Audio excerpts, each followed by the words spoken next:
already checked the audio. Come closer. Okay. So, we need to discuss. Yes. So, it's happened. At the time of recording this, finale just aired. Mm-hmm. We watched it. I feel like we should go in order to keep this somewhat contained. The finale of Steven Universe Future. If you didn't read the title, what are you doing watching this? Did this autoplay after something else? Obviously, spoiler warning. Spoilers if you don't want to know anything about the finale. First we should talk about Homeworld Bound. I already did a video of this after it originally came out because it was released before this. But I feel like we should still talk about it because that video is me just angrily yelling about how they wrote Spinel. And at least now we can say a couple things. First of all, that was not the last you ever saw of Spinel. Second of all, now we have a greater context for better or worse for that episode. Also, Stoner Blue Diamond. Stoner Blue Diamond. Stoner Blue Diamond. So that was an episode that immediately followed Fragments, and immediately led into the next one. Everything's fine. Where Steven comes back and denies that he ever did anything wrong. Just denying everything. What were your... Yeah, man, unfortunately, as soon as I saw that there was going to be an episode called Everything's Fine, I was a little... And then the description is just Steven acts like everything's fine. It's oh. Yeah, that was never going to end well. Because this season, Yikes. even though, despite all his freakouts, it has mostly been Steven trying to minimize the fact that he has issues... And that's just not They took good. it to a whole other level. Oh, yes. Yeah, so good green grass Stevens. Yes.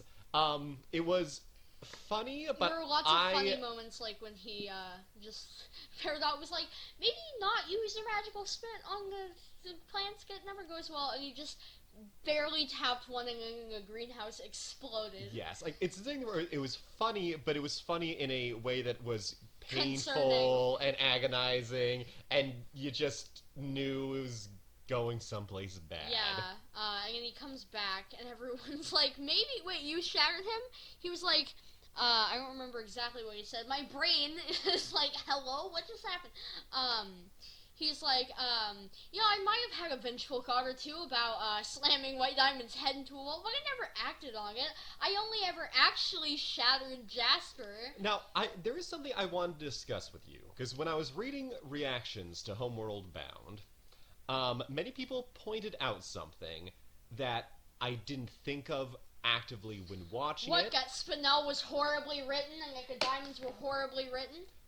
No, that didn't have to be pointed out to me afterwards. You came at me swinging with that before I had even watched the episode myself. So, Spinel was horribly written! But, something that people brought up that It was less annoying than the other episode. I'm glad you think so. But that I wasn't really convinced by, but I hadn't really thought of it while watching, so I want to bring it up. So, we of course know that Steven tried to slam White Diamond's head into a pillar. Yeah, and her gem is on her forehead. Yes. So people pointed out that was him trying to, stone cold, kill her. Well, that was basically confirmed by what he said. He was did I have a vengeful thought or two about slamming White Diamond's head into a wall? Maybe. I just want to go on the record of saying something right now. A, we saw that those pillars, whatever they're made out of, are flimsy enough for White Diamond to accidentally break one. Yeah. And B, her gem is a diamond. So yeah, he might not have had the most intelligent idea with that. I'm just saying, I don't think, given the circumstances, it's confirmed he was necessarily trying to full-on kill her. I mean, he basically stated it, though. He was did I have a vengeful thought to do about slamming her head into a wall? Here comes a thought. Oh, God, no! I only ever actually shattered Jasper. It definitely, whatever he was doing, it was definitely bad. Not good. It was definitely a bad thing. It was definitely not good. Yes. So, and then it just ends, the episode ends with his back exploding. As you do. Not corruption. What? Oh, ooh, I actually just thought of something. What? The way that scene... Oh, I think I just made an observation. Oh, God. I just made an observation, Tyler. What? I'm actually... And it's all because you said the phrase here, like, thought, and I made that joke, but it made me think of that song and the whole "Here Comes the Thought" scene, and the moment and the imagery of Connie's backpack exploding upwards into that geyser of butterflies. Yikes! Really, actually reflected the scene of Steven's back erupting into the dragon monster. I like how it just like, and if I could begin to be. So I wonder if that wasn't meant to be some sort of callback, because that imagery. There are lots of parallels in Steven. There are, and like, I just with Lapis and giant water Lapis, and then him shattering Jasper. Also, the opening scene of Steven Universe Future perfectly mirrors the scene where he was fixing Jasper, where he's going in the back room, he's looking in the mirror, he's opening the thing, grabbing the oils, putting them in. Very true. Even like putting a gem that is broken in some way into the water, and then even voiced by the same person. Yeah. But yeah, it's there's a whole thing that puts it side by side of like each part of that scene. Uncomfortable. And then of course there's the ultimate. Well, this is getting ahead of ourselves, but I'm just going to mention real quick. There was, of course, the ultimate of all callbacks, Cookie Cat. But we'll get there. Anyways, so but we'll we've basically gotten through Everything's Fine. Lots of funny things that were like painful funny but painful. Yes. I love him breaking the anvil and Bismuth just like having a full mental breakdown. I know. Over At first I thought Bismuth was going to take a well, but no. No, that had she took sentimental that value. really badly. She really cared about that anvil. And then Pearl was like, what? So everything's fine. Everything was not fine. His back exploded. It was not corruption. Yeah, it was just because as we saw all the way back in that episode. Actually, in the first episode, Garnet was doing yoga, and she said something like, "Remember, your body is not just a projection of light, but a projection of how you feel inside." Mm-hmm. Yep, and as we saw all the way back in that old episode where Steven was however old as he feels, him being a monster was just because he felt like a monster. Yeah. Not corruption. Him getting old, y'all didn't say that was corruption. Losers. Oh, dang. So, that theory is debunked. It was Steven, but it wasn't corruption, so that theory was wrong. Yes. Although I did, now that we are talking about I Am My Monster. Oh, yeah, by the way, that's the episode we're on now. We kind of just folded into that. But it's fine. And we're jumping around. It's fine. This is an improv conversation. So I am actually going to jump just real quick to the end of the episode because I'm thinking of it, and this is something that I did want to discuss.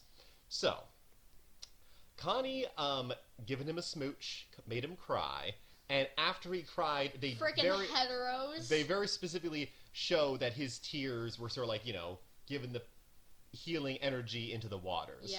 So my question is, was it more like a direct thing of him just his emotions settling down, or was there also a component of him literally being healed by his own tears? Well, that couldn't have made sense because it requires all of the juices to fix any sort of serious problem, like shattering gems, whatever. And it is also fair to say that Steven is kind of always exposed to his own bodily fluids. Yeah.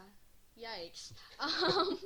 It's a true fact, guys. And when they do that, the water changes color. So I don't think it was that. I think that was just a little touch they added. Yeah, and I figured that was the possibility, but again, I just wanted to bring that up as a point, because I was curious. I Am My Monster was an episode. It really was. There was very big Godzilla energy, obviously, and specifically Shin Godzilla. Like that... If anybody's seen that Godzilla movie. I noticed lots of One Piece crying, and it reminded me and my dad, actually, I'm going to pull it up real quick. Me and my dad had a text message conversation that I'm going to pull up on my phone real quick, so please say something entertaining. Absolutely, but I'm just saying that this, shows that the Steven Universe crew, A, watch One Piece, and B, they learn from One Piece. Rebecca watched One Piece. Oh yeah, it's a confirmed fact. But it also just goes to show that they learn from it that if you're going to have characters cry, you need them to be like big, ugly tears, like snot in the nose, just sobbing, no dignity. So I sent out a video. I'm not going to say what video it was because I don't want anybody to harass this person. It was an animatic. That's all I'll say. It was based on the corrupted Steven theory. I asked Dad if he watched it. And you can read your part. I did. It was difficult to make it through, but yes. And hoo boy! They were just desperate for the feels with that. Like, the art and craftsmanship were fine, but the concept was so flawed and forced on a fundamental level, and being so melodramatic, with just everybody crying pushed right on over to making me grumpy. And then Tyler made a little reaction face, and then I said, "That was some crying breakfast, friends." Beep! Another reaction face. You got S word. Yes. See, a character crying can be a very powerful tool to land emotional moments, but it needs to be used artfully. Also, it's way better and more convincing when the characters ugly cry. Messy, undignified, snot-filled, ugly crying is real raw emotions being cathartically unleashed. That video's restrained crying felt insincere. One Piece, for instance, has mastered the art of ugly crying. And then you sent me like a search page full of just One Piece characters crying, which is intense. And I said yikes, and then I said, Steven's dad should have been going full One Piece, not just solemnly misting on Amethyst's shoulder like a poet trying to show off his sensitivity. So, anyways, it reminded me of that conversation when they were making the full-on One Piece faces. I was like, yes. Good job. 100% yes. And it shows the difference in the fan animations where the characters cry in this little, delicate way. But no, that is crying Contained, should be like, powerful. Soft tears, like, ooh, ooh. But no, yeah, there was a lot of so much crying. I was kind of worried that Lapis was gonna cause another Malachite situation when she grabbed the water chains. I'm like, Lapis, I swear to God, if you try to pull him under the ocean, I will go feral. But this also does confirm for anybody who's wondering about whether Lapis was the strongest crystal gem. Yes. Yeah, like, she was able to hold Steven off as well as the entire cluster and the diamonds were. Yeah. Like, come on, y'all. Quit arguing the fact that Lapis is the strongest. Lapis is the strongest. She might not be the most good-hearted of the crystal gems. She really loves art sets, though. Anyway, but... She really loves meep morphs. But yes. I like how Bismuth, Peridot, and Lapis just came and were like, what is happening? And we're like, so Steven got a little bit emotional. But just further proof that it wasn't corruption. That's not what it was. Because all the corruptions have like some remnants of that. If he was corrupted, he would probably have like a horn sticking out of his head or something. And he didn't. So, like, y'all need to get it together. But I do think there are still going to be some people who interpreted what it was as corruption. Yeah, because Blue Diamond said that one thing, asked, not even said, just asked, is it corruption? If only somebody had responded by spending the entire rest of the episode going over in detail why it was not technically corruption. I swear to God, there are going to be so many people who are like, we were right! And it's like, no, you weren't. But okay. Spinel was less annoying in that episode. To be fair, she also didn't say much. I like how, at one point, everyone just started breaking down, sobbing, and blaming him. I couldn't even keep a straight face. Like, I know I was supposed to take that seriously, but I feel like, especially White Diamond being so sobby was... This is all my fault! I ripped out his gem and caused this trauma! It's like, sis, so many people have caused these issues. It's not just you. Get in line. Spell was like, I made his friends all forget who they were and tried to kill him for something that he did that wasn't even... even Bismuth tried to murder him when he was a literal child. Yeah. They've all done things. The whole Malachite situation happened, so that's on Lapis's part. Peridot kidnapped him. I'm like thinking through everyone. The gems have thrown him around. Not to mention, Pearl has said and done some questionable things. Amethyst has done a few questionable things. Garnet probably could have thrown them around a little bit less. Oh yeah, that's another thing. Garnet unfused. Yes, that was a bit of a shocking moment. The really. icing on top of the cake was like everyone's like devastated because Steven's a giant like kaiju, and Garnet was just like, you know what, I'm not gonna exist for right now. You know. That was. It was a thing. That was a yikes. But yeah, like, so, you know, as far as that being like the big final conflict, climactic scene of the show, did you feel it was, you know, it was good enough to have that? I feel like it felt not very rushed, but like a tiny bit rushed, considering the fact that they only have like 12 minutes for each episode. But yeah, I think they executed. Yeah, I was pleased with it. Like, I feel like if they made it into corruption, I would have gone. But the fact that it wasn't corruption makes me very happy. Indeed, like, appreciate what they did there. Yeah, and that's the thing. Like, the show is often kind of had to deal with the fact that each episode is so short. And except for Bismuth, that was a half-hour long. Yes, but it is interesting how some episodes I feel kind of thrive from the runtime. Like Fragments, I feel was like a perfect, yeah, like a perfect little poem sort of thing where it just had the exact right number of lines, and it being longer, I don't think it needed. I think it was just perfect, and a lot of episodes do manage that balance.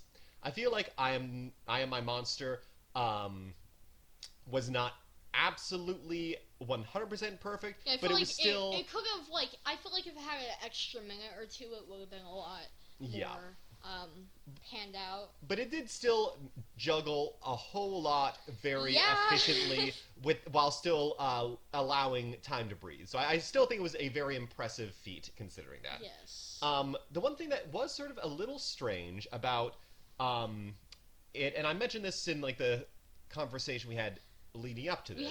We made a 40-minute long conversation that I will link in the description if y'all wanted to know what we thought before even Homeworld Bound was released. I found it very surprising, actually. Like, because I said I was expecting this, and even after having watched it, looking back, I'm surprised.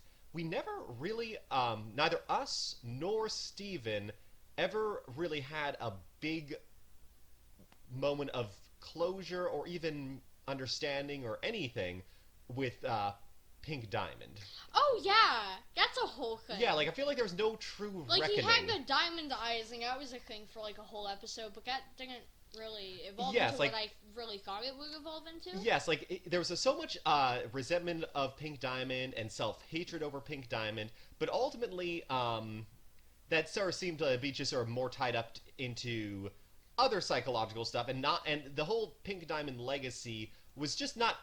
It was like just a contributing fact of all the things he was going through, but it was never made a point of true focus in any of the conversation. Yeah, I thought it would have become something. Or resolving. Well, I mean, there was a good Diamond Eyes thing, so that's not entirely true. Where he was like, no, that's not supposed to happen. Like, well, that's like what I felt was part of setup that even further would have made me think that it was going to do something.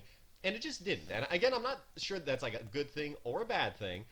It was just weird. But it was weird. I do feel like Pink Diamond is a character, and to some degree, I feel like it's fair to say that we're supposed to be left a little unsatisfied with the Pink Diamond thing, and maybe we're supposed to empathize with Steven over that, is that he never knew her, she was a weird, complex person who did a lot of bad things, but a lot of people still loved anyway, and he'll never get a full grasp on who she really was, and maybe we as the audience are supposed to just empathize with that. But I also do feel a little, unsatisfied on a level that I don't think was intended, just because I feel like Pink Diamond, for such a crucial character, ended up feeling a little undersketched. Like, I just wish there was a little bit more to let us make up our minds or something. There might be more in the comics if they continue it in the comic series. Before we move on to the future, I just want to briefly mention something, because they played the whole series beforehand, and we had thought that Onion hadn't really aged, but then I noticed that his little noises that he makes used to be very high-pitched, but in a very special episode, they were a lot lower. It was like,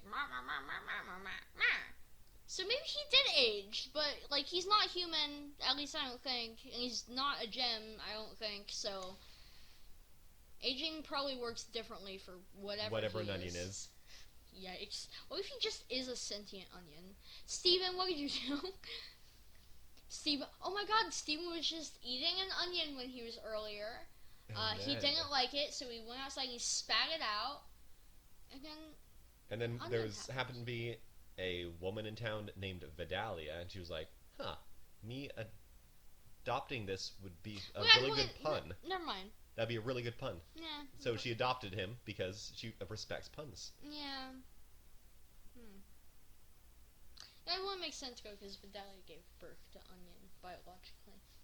Was that confirmed? Yeah. When? Remember the Happy Birthday Onion tape? And then Steven was like, is this you being born? You're right. I forgot. Anyways, we've But I derailed bet Steven never forgot. Oh God, we've derailed this into a conversation about Onion somehow. That's spiritually true to the show, though, because Onion derails the show itself. Like raising a barn, Lapis is like Pumpkin's running away. Lapis is getting ready to steal the barn, and Onion's just like, y'all want produce? Exactly. Anyways, the future. Yes. Let's contain this.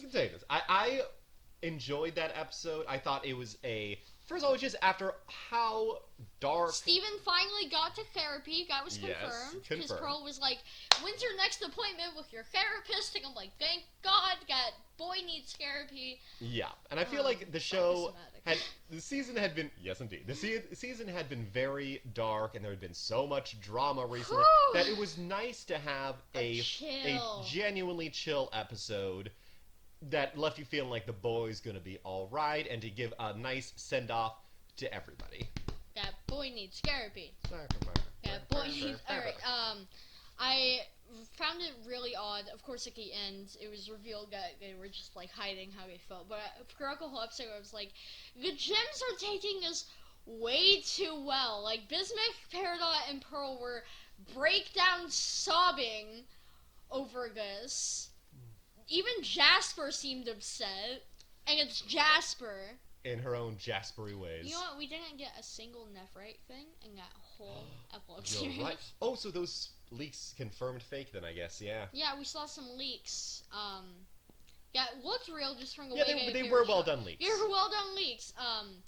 They were fake, and I'm very upset by that. If y'all don't know what I'm talking about, there's lots of Nephrites, the Centipedals, but the captain one, the one that Steven was friends with, never made a single appearance throughout the entirety of... And you can't even make the excuse that, oh, maybe she moved back to Homeworld for whatever reason. Because he went to Homeworld, and she wasn't even in the background.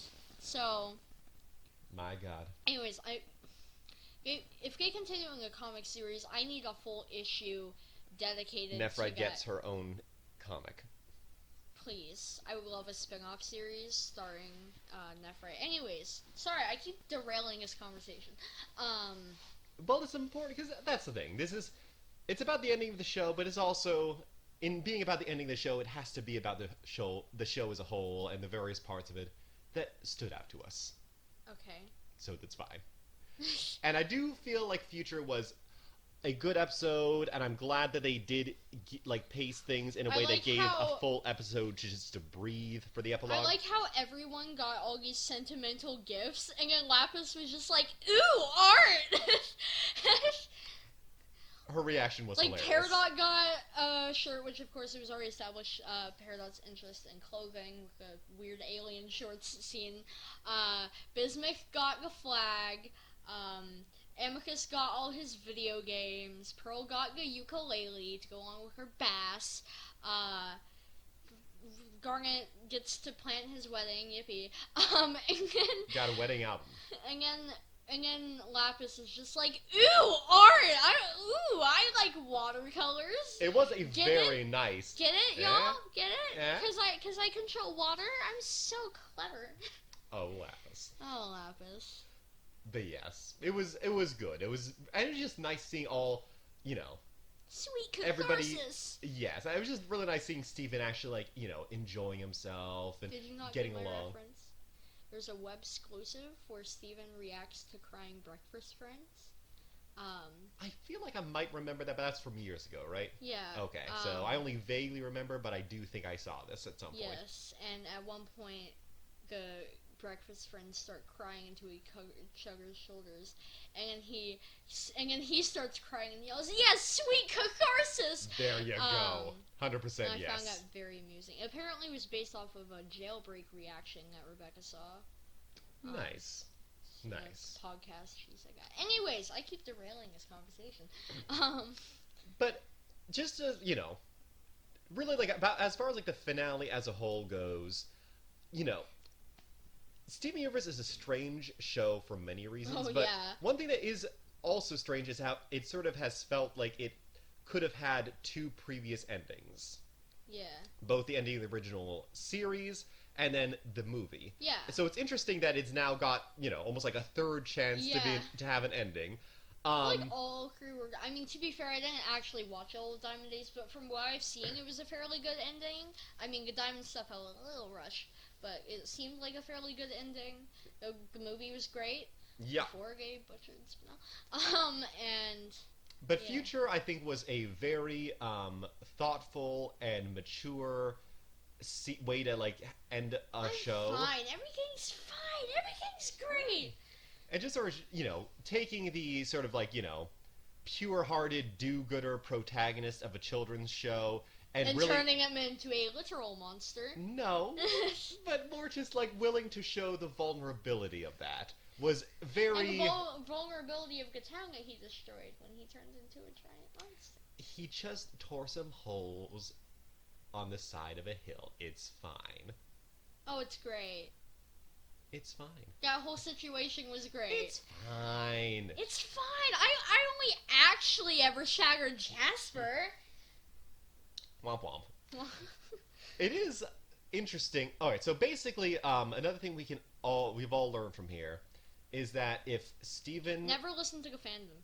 If Steven is a Pokemon, and we can all agree he is, so he goes from normal Steven, and then his middle evolution is Chad Steven, and then his final form is Kaiju Steven.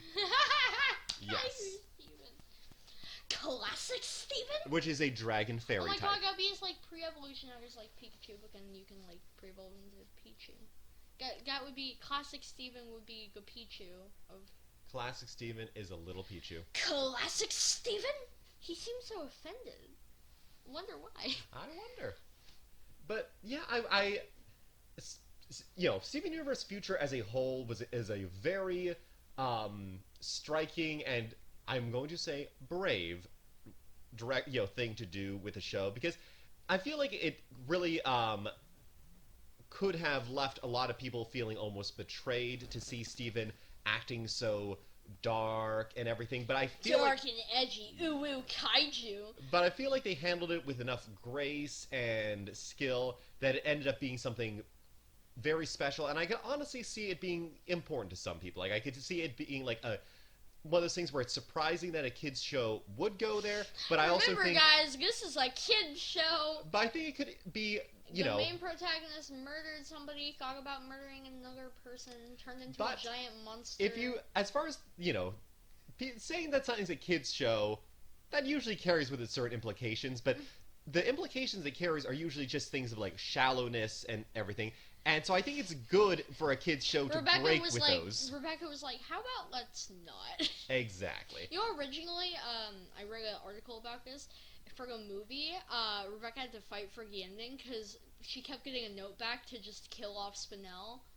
Yeah, they're like, well, it would all be solved if he just killed Spinell, and she was like, that's not what I think nope. No. Nope. Nope, not yet, at least. He doesn't kill people yet. It's because one of the Cartoon Network executives was Garnet, and she saw the future of how annoying Spinell would be in Homeworld Bound. Oh god, oh no! The Tails, Sonic. There were so many Sonic references in that episode. So many. Yeah, all of 2. 3. What? 3. What do you mean there were 3? Okay, there was her carrying Steven like Tails, her rolling around. there's a scene of her rolling around like a ball like Sonic, and then the scene where her legs Oh, are I moving like didn't think Sonic's. about her rolling around. I was thinking of the legs. That's what I was trying to do. Yeah, but there were 3. That's upsetting. I don't know why they decided to go with 3 Sonic references, but they did, and you know what? Maybe Paul Vallejo really likes Sonic. Maybe so. Maybe the reason why that episode felt a little off is his highest priority was just sticking in 3 Sonic references. Jesus Christ! And just since we were talking earlier about how difficult it can be to get everything you want to do in an episode done in 12 minutes, Homeworld Bound, guys, that is an episode that needed some breathing room. Yeah. And it got nothing, so everything felt weird and off and rushed. Forgot how to raise Spinel. I feel like they didn't have enough time to write any of the characters properly. Like Yellow Diamond just being all like, you know, They could have removed, so bluntly stating everything. That kiss and like half of Spinel's lines to write things better, but okay. Yeah. Am I salty? Yes, I am. But it is what it is, and at least in the grand scheme of things, out of the 4 final episodes, Homeworld Bound It's was the worst. Yeah, but the good news is it's not a situation where it's like the worst of multiple bad episodes. It just was the only one of the 4 episodes that I thought mostly did not work. I did not like it. While the other 3, I think, were all successes. Yes. And that's How would you know, rate them? like rank them or just rate them? Like Rank number. them, like All right, rank them. yeah. Let's As see. your favorites. Okay, I am going to say that my favorite was probably Future. I feel like Future just did a fantastic job of sending every character off in a dignified way. That Onion had his cheeseburger backpack, which was a sweet little touch. And it did that in a way that without it feeling rushed, but nor also like it's just checking off boxes, nor like it was overly sappy. I thought it was emotional in a way that felt sincere and heartwarming, and it was just very like a very sweet and true note to end the series and that season on, I think. The crystal gems were finally like, okay, we're kind of upset about you leaving. And Garnet, instead of crying like the other 2 were, just like a burst of water shot out from behind. Like when it's like when goggles have some like a leak, so they're filled with water, and they take them off, and they just whoosh. Yeah, it was fantastic. It was hilarious, and then she started breaking down crying as well. But she just like stood there with like this water explosion. It was very funny. But I feel like Future was, about as good of a version of itself as could be expected, which is why I would call it the best one. Certainly, I Am My Monster, whatever, was a more kind of like, rich and eventful episode. But that was one where I feel like it was great, but it was not the strongest possible version of itself. If you're wondering why I'm laughing, I just remembered, this is unrelated, the scene from OKKO where they all looked high. That was a very funny scene. See, oh my god, if only there was a crossover, all of Steven's problems could have been solved just by hanging out with those 2. There was a crossover, but it only had Garnet. I know, but he needed to meet them. It could have been like, man, just like, join us in Blue Diamond in the world of marijuana. Imagine Blue Diamond making that face. Imagine it. I need to make an edit of that. I need to edit probably Radicles because his skin tone's already blue, so it would be a very easy change. Perfect. Edit his face. I'm gonna do that. Good. I have a project now. That is, wow. It's kind of perfect, I think. And then the next one would obviously be Everything's Fine, which was a good episode. I really liked the greenhouse scene with the greenhouse just exploding. There was some very good comedic timing. The two moments that really were like, just top-notch comedic timing were the greenhouse gag, and then also later on, after Steven breaks the anvil and leaves, it's already awkward, them just lingering on that shot just long enough to show more of those weird plant Stevens marching outside, just to make the whole scene just be like, oh god. It's just how truly chaotic this nonsense is When I first saw the press photo of the Grass Stevens, I was like, oh no, he made a bunch of evil plans, but they were just like, Steven wants to help, Steven wants to help, and it's like, oh my god, that's so adorable. Yep. Why do I need to be knitted? Why do I need to be knitted? I really can't wait for the Steven Universe versus Stitch crossover. It's just Cactus Steven and Stitch screaming at each other. Yes. Glorious. Stitch is like, oh, Hanneman's family, and then Cactus Steven's just aggressively screaming, oh, Hanneman's family, and family means that nobody gets left behind! Yes. That really hurt my voice. I'm sorry to hear that. But moving, just to say another thing about Everything's Fine, is that was an episode where there were a lot of awkward moments that were very obviously intentionally awkward. But then the worst of the 4 episodes was, of course, Homeworld Bound, which had a bunch of moments that felt awkward that I don't think were meant to feel quite so awkward. Everybody's gangsters till the walls start walking. Yeah. Homeworld Bound, it had its moments and had some fine ideas and concepts, but the execution was just way off, unfortunately. Am So, I salty? Yes. How would you rank them? So I think I Am My Monster being number 1, just because of all the One Piece faces. The One Piece-esque faces. Just being like, why?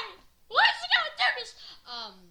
I really like how it wasn't corruption, because if it was corruption, I would have gone feral! You would have gone corrupted. Because that's what happens when you get upset. Leave.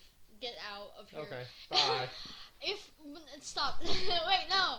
Okay, but if that was the case as well, another thing I never understood, because if that was the case, where if you were just, like, in a really upset place, and you get corrupted, all of the gyms would be monsters by now. Because as seen by how much everybody cried, everybody in that show has had some huge emotions. Yeah, just based on the fact that Carol Spinell would have gotten corrupted, like, I mean, she self-poofed, which also isn't good. They've all self-poofed, actually. They've all self-poofed. Yeah, so so this was a thing where after the movie, we're kind of drawing back into the movie. After the movie, lots of people were like, wait, how did Spinell just, like, change their form and get the thing? And then get the injector and all this, and Rebecca explained that. Well, first off, she has a warp pad, so I don't know why you all are so surprised that she was able to travel so quickly. Like, there's a warp pad literally in the garden. And also, she said that if a gem gets very emotional, they can self-poof, which actually was talked about before with the eyeball ruby, I think it was the eyeball ruby, where it was like, man, when I found out we were going to see Jasper, I was so excited I nearly dissipated my form. So if they feel very extreme emotions, they can self-poof. And in A Single Pale Rose, there's a scene where Steven sees a crying Pearl before Rose left, and then the next scene is after Steven was born, and they're all in their forms from the beginning of Steven Universe. Self-poofing. Yes. So, anyway, sorry for going on to a completely unrelated rant. Look, any conversation where you end up saying the phrase self-poof that many times is welcome. I like how we've derailed this conversation in so many ways. Again, like I said, it's about the end of the show, which means it's about the show itself. Oh yeah, also afterwards, I was very startled because Rebecca just appeared on the screen. Suddenly, Like, Rebecca. Hello! And we were confused for a second, and I remembered I saw that interview thing from right after she started making Steven Universe, and she was like, I'm here to tell you about my new show, Steven Universe. I'm like, oh, so this is old. Okay. Yes, but it was, I would be very curious to try to, not too quickly, because there's a lot of episodes, but I'd be curious to rewatch the show now and just sort of see how it all ties together, really knowing how things go, and how things end. Yes. Dun, dun, dun. But I am very glad that Steven did not go, like, truly evil or anything. He was just... I mean, he edged close to it. He got pretty knows. freaking close. Lord knows, but, That boy needs therapy. But at least, yeah. But I'm glad that things ended on a sweet and hopeful note for him. And so for us all. Also, I like how the future took place like months after. They're like, we can't just go to the next day. That would be too extreme. Well, So let's just yeah. cut to several months in the future where he's ready to move out. He has a therapist. Thank God. Well, I feel like the previous bunch of episodes had been all so close together chronologically. Like Mr. Universe segued, like, as soon as he got back from that trip, it was Fragments, and then Fragments just straight on through from Fragments to Homeworld Bound to Everything's Fine to I Am a Monster. So yes. Yeah, I mean, there was like barely any space in between all the episodes. Yeah, I'm trying to think of the space. So all the space between Mr. Universe and Fragments would have been like the tow truck coming and getting back to the temple. Yeah. There was no space in between Fragments and Homeworld Bound. No space in between Homeworld Bound and Everything's Fine. Really, the only space there would have been would be his full transformation into the kaiju, Steven. And then it pretty much picked up right there. And then there was a time skip. Yes. I liked the handling of the diamonds much better in I Am a Monster. Yes. I felt like that was a way to... And Spinell's handling. It's Yes. like, oh, so she's not completely fine. Yeah, like, it really goes to show that it wasn't really the ideas in Homeworld Bound that were a problem. It was the execution! It was 100% the execution. Just the way they were written and directed in I Am a Monster made me believe in their new... the way they've ended up, I believe in them much more. They felt more honest to where they came from, and it was just much better written. I was just waiting for something like really, really bad to happen, girl. There was so much anticipation throughout all of Everything's Fine. I'm like, something really, really, really bad is about to happen. We haven't seen kaiju yet. That still needs to happen. Bad things are gonna go down. Bad things are gonna go down. Now, here's another question for you. What? So, do you think that even though the whole scene in the intro where we see the various villains, including the giant monster Steven, now that was a cool visual. Here we are in fear and throne. That was a cool visual, and it certainly caught people's attention and curiosity.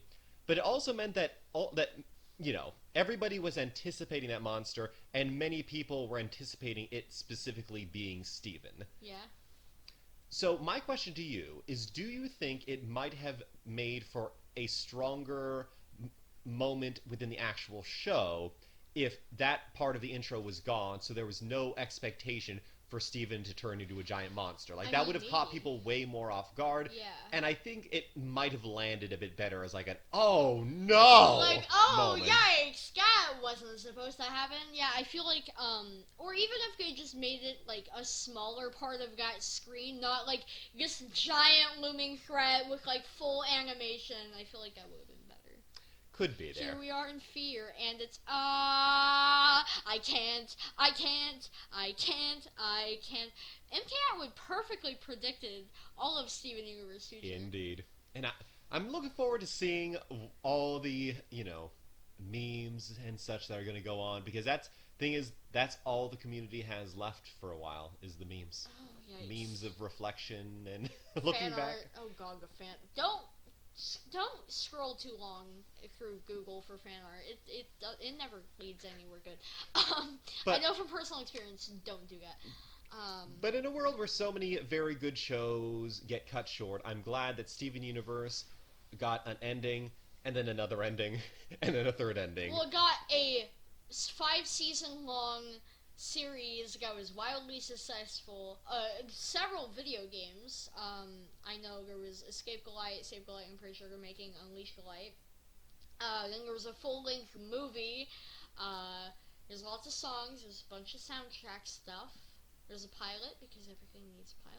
There's a whole epilogue series. There has been an ongoing comic series and several books. And there are several children's books, several art books. Who are probably going to continue the comic series. Probably going to make more books. And there's a lot. There is a lot, and it's been a great ride. There's and podcast, several podcasts, but one official podcast.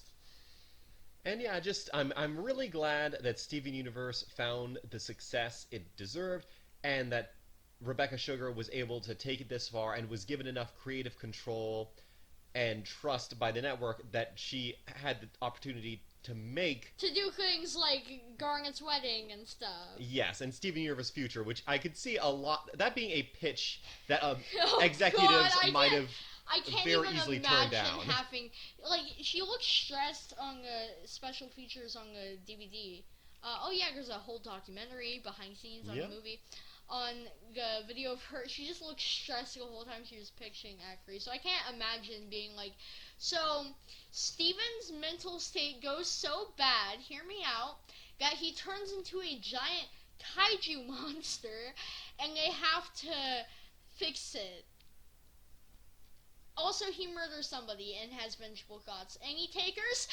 Yeah, I mean, again, it's like, it's fascinating that she wanted to take it there, and I think it was cool that she did, and I think that it could really... Keep in mind, this is based on a real person. Mm-hmm. And I think that it is good. I think that, children's shows should be willing to grapple with real issues, and doing it in the way they did was mature and well considered, and I think it was something quite powerful and meaningful, and I'm very proud of how, just how this show really did so much while also just telling a very good story on the level of characters and everything along with its themes. It was so stressful watching the finale, because it's just going to get worse and worse and worse. Because we're watching Homeworld Bound, and that was bad enough for multiple reasons. And then you're watching everything, so you're like, oh, this is going to get really bad. And then it gets really bad, and kaiju happens. As it does. And almost another Malachite situation happens. But I do see that we have gone for over 40 minutes yet again. Yeah. So we All should right. probably wind this down. But yes, it has been. I feel like this has been another fun conversation about Steven Universe, and who knows? Even though the show is over, maybe we'll do more of these. Maybe we could have chats as we rewatch the show with the full extent of things in mind and see how it goes. But for now, farewell. This is all for now. Farewell. I hope you enjoyed. Goodbye. Jesus Christ.